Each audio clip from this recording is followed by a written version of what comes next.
গত ১৮ দিনে শরীয়তপুর জুড়ে গরু চুরির ঘটনা উদ্বেগজনকভাবে বেড়ে গেছে। এই স্বল্প সময়ে মোট ১২টি গরু চুরির ঘটনা ঘটেছে, যা স্থানীয় গরুপালক ও খামারিদের মধ্যে ভয়াবহ আতঙ্ক তৈরি করেছে। ৬ নভেম্বর পূর্ব ডামুড্যা ইউনিয়ন পরিষদের সামনে থেকে ৫টি গরু চুরি হয়। রাতের অন্ধকারে অত্যন্ত পরিকল্পিতভাবে গরুগুলোকে নিয়ে পালিয়ে যায় চোরের দল। এরপর ২১ নভেম্বর রাতে আবারও বড় ধরনের চুরি ঘটে পূর্ব ডামুড্যার ৩ নং ওয়ার্ডের আলতাফ সরকারের বাড়িতে। গোয়ালগড় থেকে দুর্বৃত্তরা একসাথে ৫টি গরু নিয়ে যায়।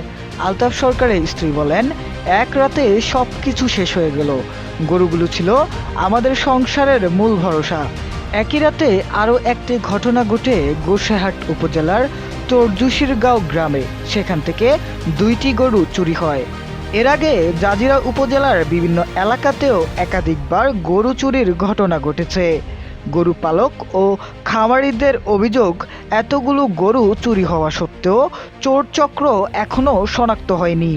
অনেকে বলছেন, এভাবে চলতে থাকলে মানুষ গরু পালনই বন্ধ করে দেবে। প্রতি রাতে আতঙ্কে ঘুমাতে হয়। ক্ষতিগ্রস্তরা দ্রুত পুলিশের টহল বাড়ানো, সন্দেহজনক ব্যক্তিদের নজরদারিতে আনা এবং এলাকা জুড়ে সিসিটিভি ক্যামেরা স্থাপনের দাবি জানিয়েছেন। তাদের আশঙ্কা, এখনই ব্যবস্থা না নিলে শরীয়তপুরের পশুপালন বড় ধরনের সংকটে পড়ে যেতে পারে।